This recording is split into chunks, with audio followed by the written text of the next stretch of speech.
show you my lines for WNBA for 5/27 and also give you some really good tips on how to build stat models. My name's MG Covers. Greatly appreciate you guys tuning in. So immediately dive into this. Early in the season for WNBA, we ran this model last year.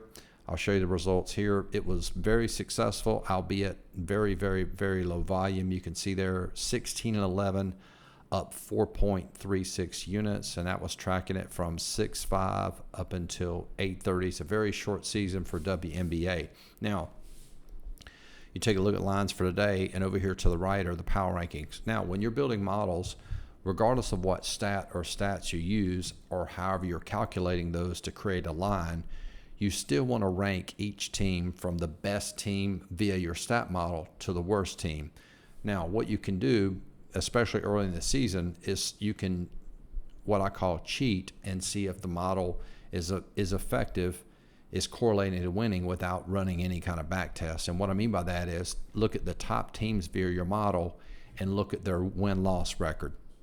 Now, granted, it's not them covering, but it's to show that the model correlates to winning. For example, Phoenix, number one team via our model. Look at the standings. Phoenix is 3-1. Seattle, number two team via the model, they're 3-1. Golden State is 2-1. They're the third best team via the model. Best team in WNBA, Minnesota, 4-0. They're the fourth best team via our model. And you also want to do that for the bottom teams. Worst team via my model, Chicago. Chicago's 0-3. Next worst team, Dallas, 0-4. They're the next to last worst team, and then followed up with Connecticut. They're at the bottom of our power rankings. They're 0-4. So this model, just based on that, correlates to winning. So the cheat code for building a model, you don't have to worry about creating any kind of stats. What you can do is you can go to year-to-date standings after a season. You could do this for football, college basketball, NHL. Go look at the final end of season standings. Look at the top 5 teams that had the best win percentage, and then try to find a stat or stats that correlate to winning. Like what stat were they, or stats were they higher at or better at than the other teams? Then if you find a stat, do the same with the bottom 5 teams. So let's say it's passing yards for NFL. So teams that had a lot of passing yards, that correlated to winning. And then, of course, you're going to look at the bottom and see if teams that didn't pass for a lot of yards, if that stat correlated to losing. So that's a very simple way to do it. And then just looking at year-to-date standings. Okay, so let's actually dive into the lines for today, and we'll kind of review that. So Golden State comes off at -3 via my line. A ton of value here. Line opened at 16.5. It's moved up to 17.5. A lot of value there.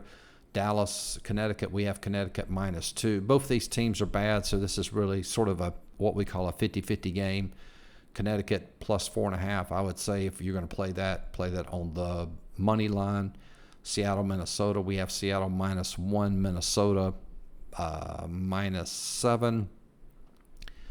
And probably the game with the best value, Chicago +23. We have Phoenix -23, my line. Those of you who follow that NBA model, teams do win by a big margin. You generally don't see these big of a lines. Books don't create these big lines, but being realistic, teams do win by 20 points or more. Not often, but it does happen, so you want to make sure that's reflected in the model. So Phoenix is -7.5, going down to 6.5. Still a ton of value there. And then finally Atlanta, LA. We have Atlanta -2, getting a little bit of value, +1.5. Now another exercise I like to do when you're evaluating that helps with your handicapping. So we look at the model. We try to rank the best play, next best play, third best play. So I think the best play on the board today would be Phoenix at -23. So opened at 7.5, even though a little bit of line movement moving against us. I still think that is probably the best play. Second best play, obviously, would be Golden State. We have Golden State at -3.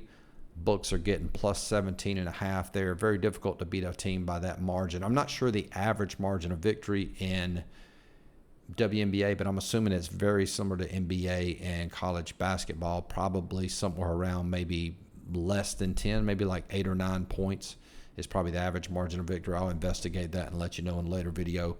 Hope this video helps. Greatly appreciate you guys watching. Talk to y'all soon. Peace.